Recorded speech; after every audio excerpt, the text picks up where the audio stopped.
Okay, Kristen Hunwardson asks, Mr. Sim's son. Yeah. Greetings. I hope the northern thaw approaches you all very soon. Word from my Upper Peninsula family is this has been one doozy of a winter. It's definitely had its moments here. Yesterday was wonderful. It felt like spring.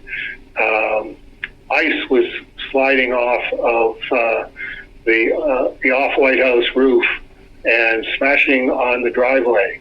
And I've never had that before. So it was like, well, okay, looks like spring's on its way. And then the roof over my bedroom, actually just when I was going to bed last night, that one discharged and could crash. You want to talk about something fell. It's like, I prefer this in a Cerebus trade paperback if something's going to fall. I don't know what that sound is.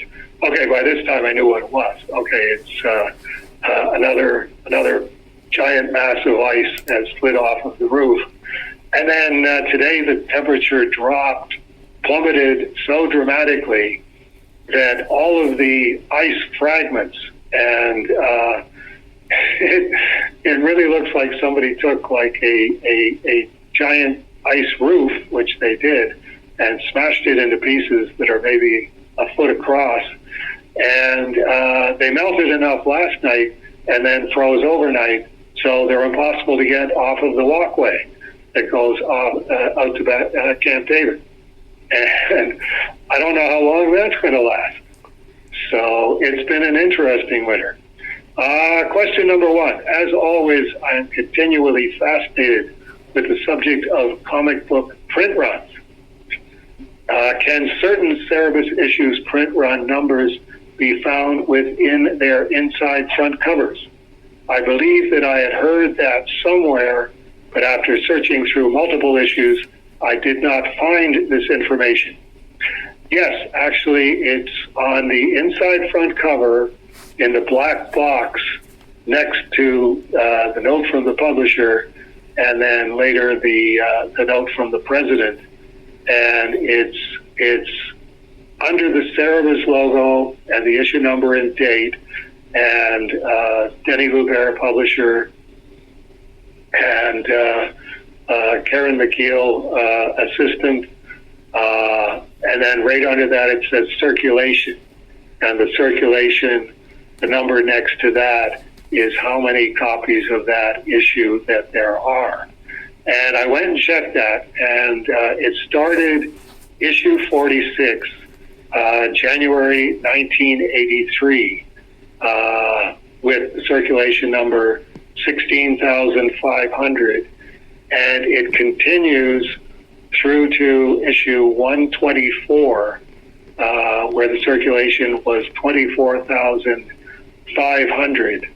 And if you got all of those issues, or you and other people have issues that you don't have, you can chart each issue exactly how many copies were printed and shipped. And it does go up and down in interesting ways. It does suddenly shoot up and then suddenly drop, and then it'll go down by 500, and then it'll go up by 500. And different explanations for that. I think one of the reasons that I stopped running the print run circulation figures after 124 was that was 4 issues into Jaka's story, and I think that homophobia is an automatic response in the comic book field, and however much anybody might have enjoyed Jaka's story, a good bunch of the guys who were reading Cerebus as this great guy's comic book got to Oscar Wilde in Jaka's story in issue 120, and that was one of the reasons that the circulation dropped. Just a personal opinion. You can look at the numbers and look at the fact that they were ordering about a month ahead of time, and just say, okay, why did this one drop? Peak was issue 100, 37,000 copies, and I think it went up from 31,000 on number 99, and then down to 31,000 on 101. So it was one of those weird comic book things. This comic book has 2 zeros on the end of it. Gimme. I got to have one of these. So there you go. Happy hunting, Kristen. Question number 2. On Cerebus number 1 front cover, certain copies have heavy black inking around Cerebus' sword hilt and on his left helmet horn are right. These specific copies also seem to be ones typically in lower condition. Were these from the early on beginning of the print and then an adjustment was made, or did these happen toward the end of the print run? I don't know. I would suspect that they were from early on the print run, and the reason for that was that we were too small an account to be taking any inordinate amount of time for the printer to be doing the covers or for be doing the interiors.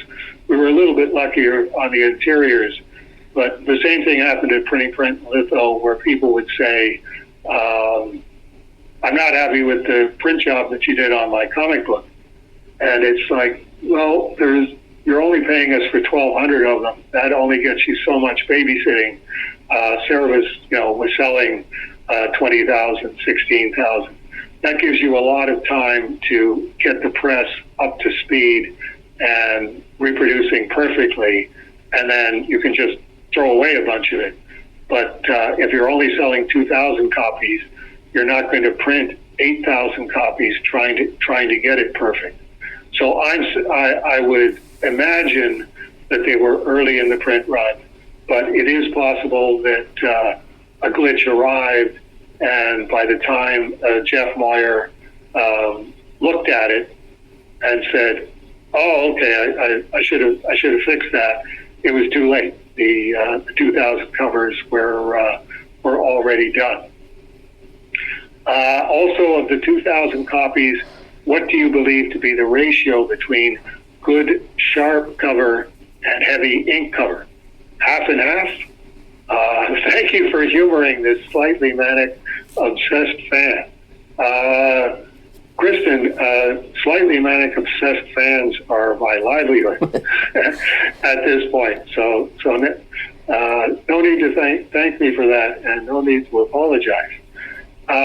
It was about exactly half and half, because I was definitely freaking out in the living room at 48 Weaver Street West, and Weaver Street West? No, Weaver Street East.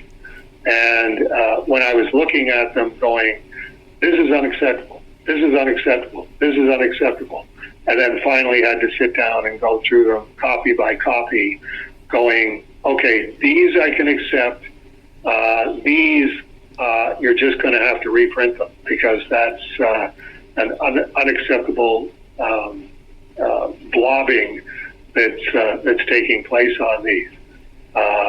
There has to be more quality control with that.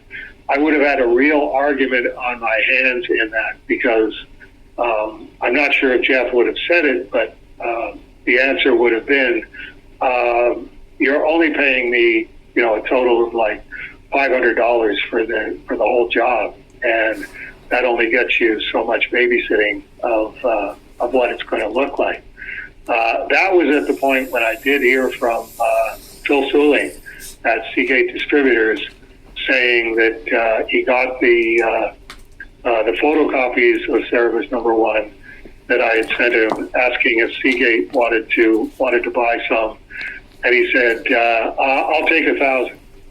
And I was sitting in the living room looking at the 1,000 bad copies that were completely unacceptable, and going, "Oh well, he'll never see a good copy." So, what the heck? For the sake of just boxing all of these up and shipping them to Brooklyn, New York, let's go for it.